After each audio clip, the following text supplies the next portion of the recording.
Man, I wish a beautiful girl would just fall from the sky right into my life. Saying such an unrealistic and silly thing, I close my young adult novel book. With 18 years of reading young adult novels under my belt, I can confidently say this. Stuff like what happens in young adult novels just doesn't happen in the real world. My name is Mike. I'm just an average office worker. Lately, my main concern is the boss at work, who I just can't get along with. Hey, Mike, I told you to get this report done, but this is your task. Don't backtalk me. It's kinda like that. It feels more like he's bullying rather than just not getting along.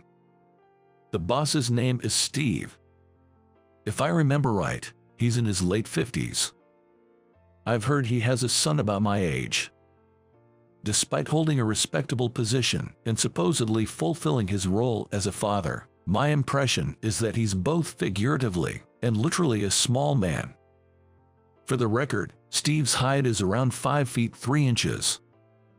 Well, I'm around 5 feet 5 inches, so I can't really say much about others. Anyway, every time I come into work, getting reprimanded by Steve has become a major stressor. At times like these, I dive into watching TV shows or reading young adult novels once I'm home. I've always loved the world of fiction. These days, they have a term called teenage delusion phase, but up until middle school, I truly believed I was someone special, and I never doubted that I'd get a special, beautiful girlfriend. But now, I'm turning 30 this year. The reality is clear. I'm not special or anything, just an average.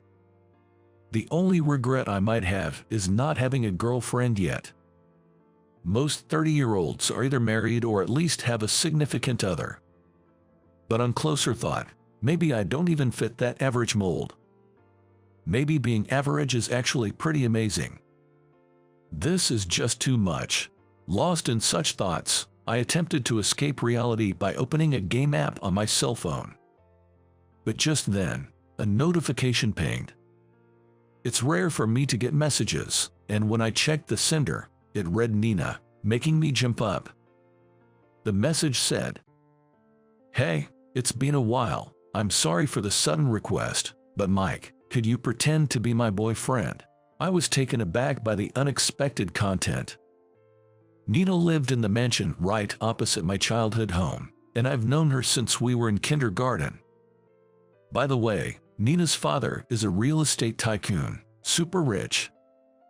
So basically, I was being asked to play the role of a boyfriend by the daughter of a CEO, my childhood friend. Confused, I decided to hear her out. She pleaded for help, and begrudgingly, I agreed. A week later, I headed to the train station Nina had specified. Even though I've known her since we were kids, I felt a bit nervous. After all, it's been roughly 11 years since I last saw Nina when she moved to New York for college. We had a reunion recently, but she couldn't make it due to her busy work schedule. Nina's 30 now. She must have changed a bit in appearance, I thought. As I was waiting, I heard Mike, and saw a woman energetically waving at me. "Sorry, did I keep you waiting?" "No, not at all." There she was, transformed from a young girl to a full-grown woman. Nina looked even more beautiful than before, and my nervousness peaked. "You seem nervous, Mike. Is it because I've gotten more attractive?" I'm not nervous. Don't get the wrong idea. The nervousness made me behave strangely. But it's true, Nina have grown up. However, things like her calling my name from afar and running towards me, or her sparkling smile, remained unchanged from when we were kids. I was anxious about how she might have changed, but I genuinely felt happy to see that my childhood friend was still the same in many ways. Shall we head to my parents' house? Yeah. Now, this is where the real challenge begins. I have to play the role of Nina's boyfriend, after all. To briefly explain the situation. As I mentioned earlier, Nina's father is in the real estate business. Recently, he seems to have confided in a close business associate, the CEO of another company, saying, "My daughter just can't seem to get a boyfriend." Then, the CEO offered, "Why not look among our employees?" and apparently took the initiative. As it turns out, the department head's son was actively seeking a partner for marriage. After exchanging pictures, the young man seemed quite taken with Nina and desperately pleaded for a formal introduction with marriage in mind. That's the story. It's so infuriating when I think about it now. They made this decision without my knowledge, typical of Dad, always meddling like that. Nina is puffing out her cheeks, and I couldn't help but give her a smile. It's true, Nina's father has always been overly concerned about his daughter. Anyways, we need to deter this match at all costs. I'm counting on you today. I'll do my best. You see, my role as Nina's boyfriend is to dissuade this prospective groom. Nina was upset that her dad had gone ahead and set up a matchmaking date on his own. However, her dad insisted that if she didn't have a boyfriend, he wanted her to meet the guy at least once, chalking it up to typical parental meddling. Feeling the pressure, Nina spontaneously lied, saying she already had a boyfriend. But when her dad questioned who this boyfriend was, she impulsively blurted out my name. Though her dad was quite suspicious, he relayed to the other guy's family that she was taken and suggested calling off the arranged meeting. But to their surprise, that guy kept insisting on at least one meeting, making it hard for her dad to decline his persistent requests. Concerned that she might be pursued by the suitor in the future, Nina decided the best way to get him to back off was to show him her boyfriend in person. Hence, she came up with this scheme to rope me in. As you've probably figured out by now, I'm about to get dragged into a complete mess. At first, I thought to decline, but then she called and pleaded, "Please, just this once." Over the phone, I felt my cheeks warm up, and I reluctantly agreed. To be honest, even if it's just pretending, the idea of being Nina's boyfriend wasn't all bad. Because I had been secretly in love with her for the longest time. But I never had the courage to confess. I was scared of ruining our childhood friendship. And every time I saw the grand mansion she lived in right across from my family home, I couldn't help but feel the stark difference between our worlds. So, I gave up on my feelings for Nina. "Hey, why did you choose me to pretend to be your boyfriend?" I asked, holding on to a faint hope. Nina gazed at the scenery and pondered. I couldn't read her expression. Just felt like it. She said, flashing me a bright smile. "I guess. There's no deeper reason to it," I thought, shrugging. There's no way Nina would have special feelings for someone like me.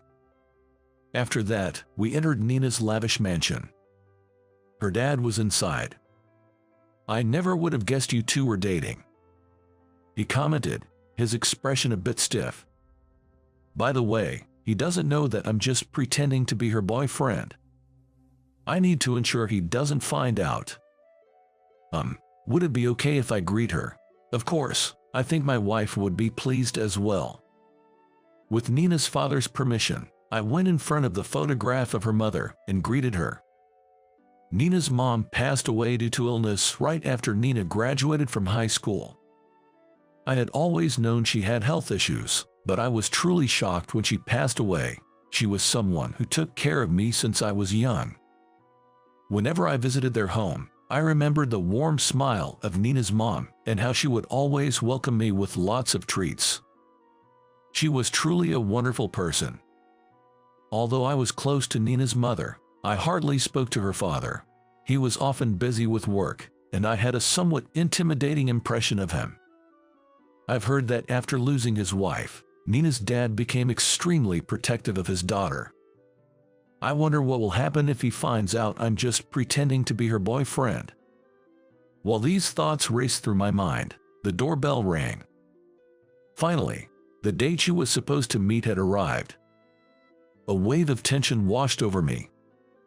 Oddly enough, this date knew that Nina would be bringing her boyfriend today. He still wants to persuade Nina even in my presence.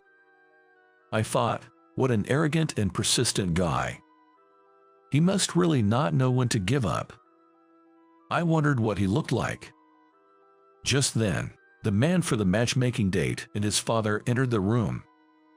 To my shock, upon seeing the father, my eyes nearly popped out of their sockets. Steve.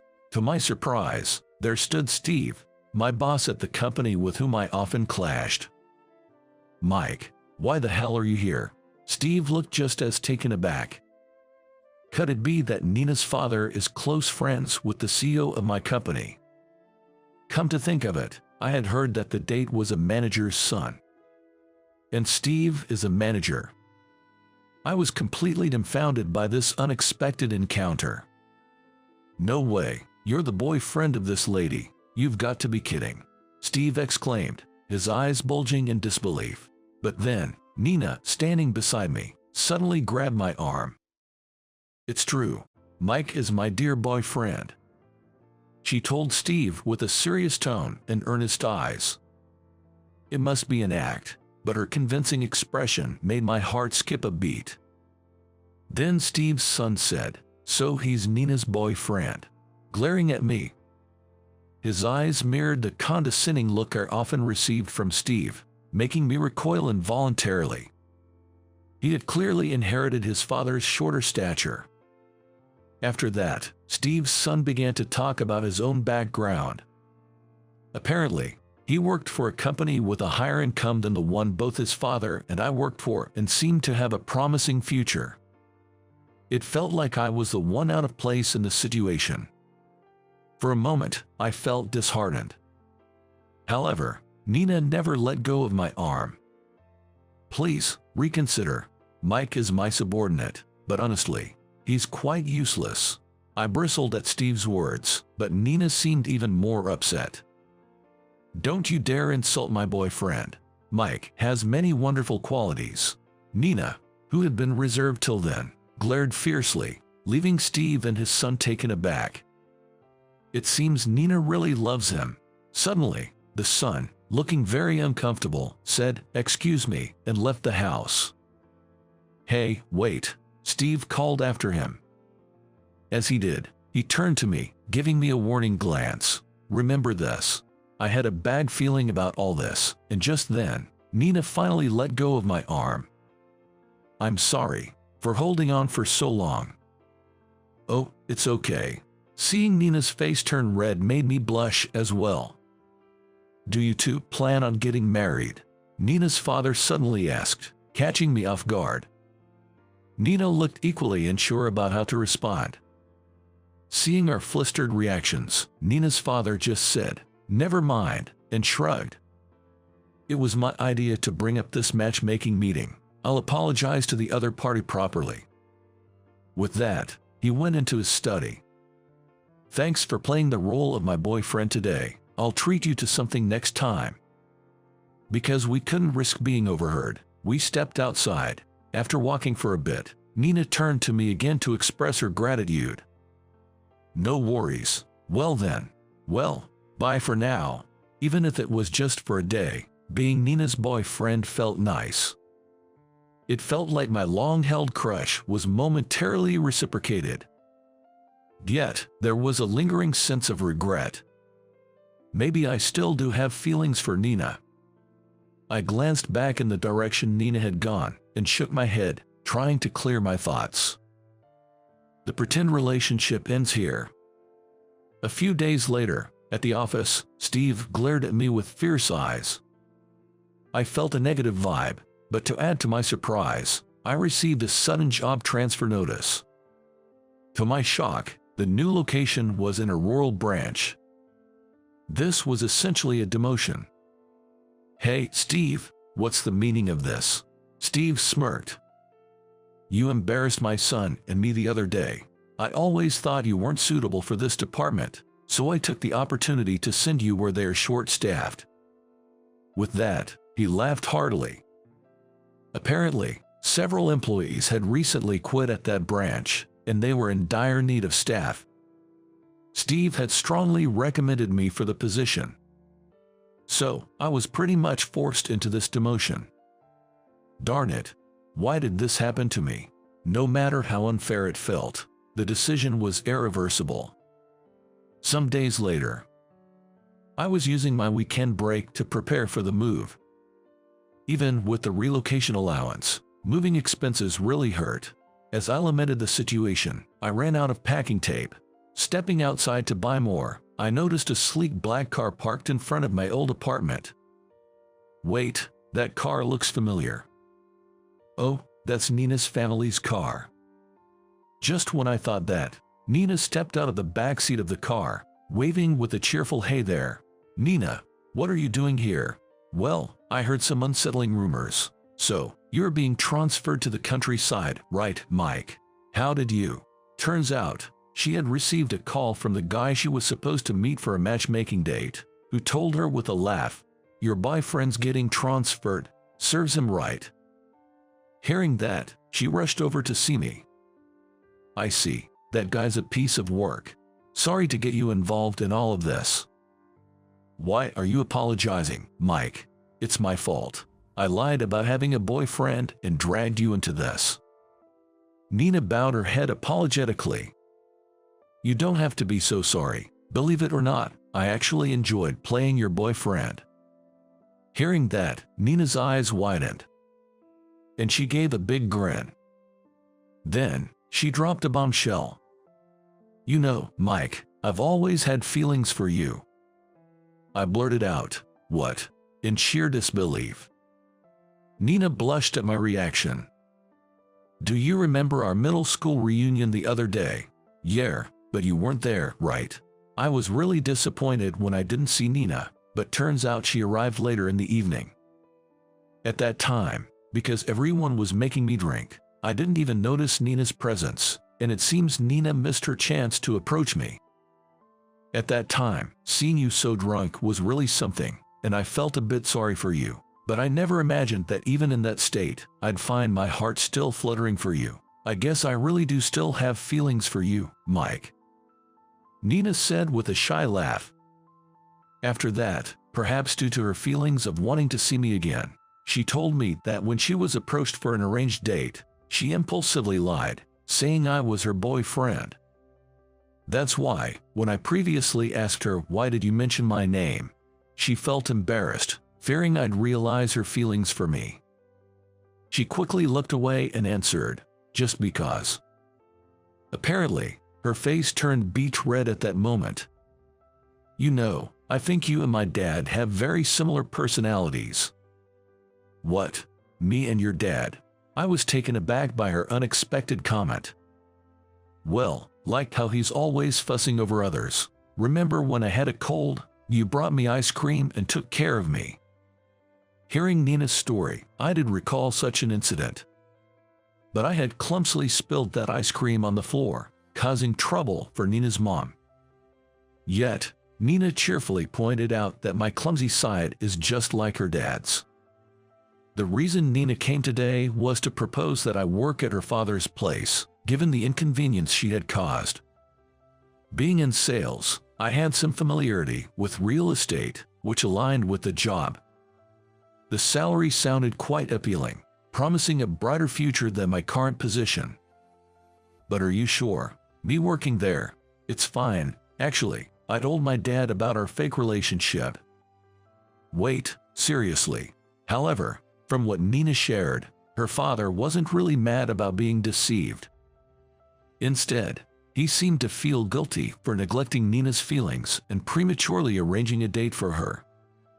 He also felt bad about causing me trouble, and offering me a job was his idea, she said. "I'm truly grateful for this offer. If you think I'm a fit, I'd love to work with you." When I said that, Nina gave me a delighted smile. After that, I began working at Nina's father's place. At the same time, I started seeing Nina more often, and before we knew it, we were dating. One day, Nina's father asked me, "Are you two officially together now?" "Well, we are seeing each other, yes." "I see. There's no end to the men wanting to date my daughter. Oh boy, what a hassle." Then, Nina's father turned to me and said, "If someone comes around again, I might ask you to play her boyfriend again." He said it with a joking tone and grinned. It felt like the first time I saw a smile on Nina's father. Seeing that smile made me believe he had accepted my relationship with Nina. Oh yeah, there was this guy named Steve who was trying to get me transferred out. It seems Nina's father mentioned something about it to the CEO. Apparently, that led to Steve being transferred to a branch in a rural place, like Nebraska. The CEO, with a slightly frustrated look, responded to Nina's father, who jokingly said, "Sorry for poaching your best employee." He then mentioned that he'd make sure Steve got some retraining. Hearing that story lifted a weight off my shoulders. Later on, Nina and I got hitched. But to be honest, my life story feels like a mess.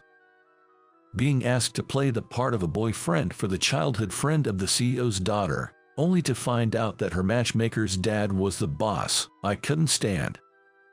Then, right when I was about to be transferred out of spite by the boss, my childhood friend turned up at my place. Turns out, she had feelings for me all along. I ended up working for her dad's company and eventually marrying her. It sounds like something straight out of a rom-com in a young adult novel. This kind of cliché plot, I bet it wouldn't get any traction. Publishers would surely be in the red with this story. But let me just say it. I'm happy. And marrying my childhood friend is just the best.